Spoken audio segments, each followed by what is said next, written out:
Hello बच्चों, चलिए प्रश्न को पढ़ते हैं। सूत्र CH3 कार्बन तथा कार्बन से जुड़े हैं CH3 और CH3 के दो समूह, उसके पश्चात इसी कार्बन से जुड़ा है CH द्विबंध CH2 वाले यौगिक का IUPAC नाम है। हमें विकल्प दिए हुए हैं। विकल्प ए है 3,3,3 ट्राईमेथिल प्रोप 1इन, विकल्प बी है 1,1,1 ट्राईमेथिल प्रोप 2इन, विकल्प सी है 3,3 डाईमेथिल ब्यूट 1इन और विकल्प डी है 2,2 डाईमेथिल ब्यूट 3इन। तो आइए बच्चों, सर्वप्रथम हम मुख्य अवधारणा को समझते हुए इस प्रश्न को हल करते हैं तथा विस्तार पूर्वक इस प्रश्न को हल करते हुए सही विकल्प का चुनाव करते हैं। तो मुख्य अवधारणा में हमें सबसे पहले हम बात करते हैं IUPAC नामकरण की कुछ जानकारियों की, जो इस प्रश्न को हल करने में हमारी सहायक होंगी।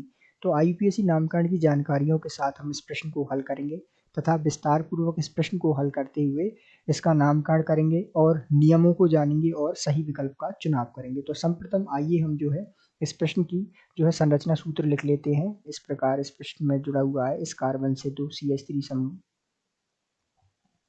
तथा यहाँ CH और द्विबंध CH2।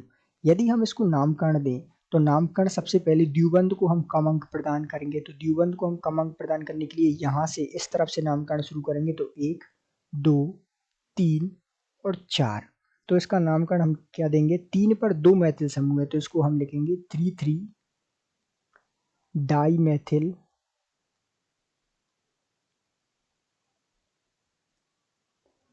और चूंकि 4 कार्बन है तो ब्यूट 1इन। इस प्रकार हम इसको नामकरण देंगे, जिसमें हमने देखा कि 3 पर 2 मैथिल समूह है तो 3,3 डाई मैथिल हो गया और चूंकि 4 कार्बन में ब्यूट हो गया और 1 पर द्विबंध है तो इसको हम लिखेंगे इन, या आप इसे लिख सकते हैं 3,3 डाई मैथिल ब्यूटीन भी आप इसे लिख सकते हैं, क्योंकि एक पर जो है हम इसको लिखें चाहे न लिखें इस पे फर्क नहीं पड़ता। तो हम इसको भी, ये भी जो है पूरी तरह से सही है और ये भी सही है। तो ये जो है इसका IUPAC नामकरण देखा। अब आइए हम विकल्प देखते हैं। तो ध्यान दीजिएगा, ये जो विकल्प है वो विकल्प संख्या C के साथ मैच करता है, अर्थात इसका नामकरण हमने किया 1, 2, 3, 4। तो इसका नामकरण हमने जैसा कि किया 3,3 डाईमेथिल ब्यूट 1इन, या आप इसे लिख सकते हैं 3,3 डाईमेथिल ब्यूटीन। तो ये जो नामकरण है वो पूरी तरह से सही है। तो इस प्रकार हम कह सकते हैं कि दिए गए प्रश्न का सही उत्तर विकल्प C है। आशा करते हैं आपको समझ आया होगा। धन्यवाद।